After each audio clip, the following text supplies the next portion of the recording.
आध्यात्मिक गुरु मुरारी बापू ने कहा 500 वर्षों के बाद अयोध्या में रामलला की मूर्ति की स्थापना हुई। मैं स्वयं वहां उपस्थित था। हमारे प्रधानमंत्री नरेंद्र मोदी सहित कई प्रमुख नेता भी उस ऐतिहासिक क्षण के साक्षी बने।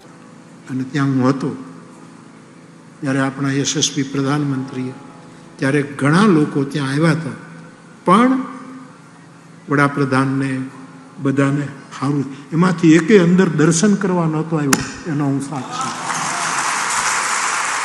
હું મારી નજરે જોઈને બોલું છું. મારી આજુબાજુ બધા હતા. મેં કહ્યું કે અંદર ફ્લાઇટ છે. કોઈ દિવસ ભાયા રામ મંદિરે કોઈને કૃષ્ણ મંદિરે જોયા? માં ભવાનીના મંદિરે કોઈ ન હોય. આ સનાતન ધર્મનું ધ્યાન રાખજો. આપણે એનું દૂધ પીને મોટા થાય. આપણે બીજા કોઈને નુકસાન નથી પહોંચાડવું, પણ આપણું જતન કરવું. જાગને જાદવા એ વડા ગોવાળિયા થાવ, સનાતન ધર્મ. બાકી બધાને જેને જે પણ આજે એટલું બહુ જ મોટો ખતરો ઊભો થયો છે. મેં તો મારા તો બધા સ્નેહી, હું તો બધાને પગે લાગુ.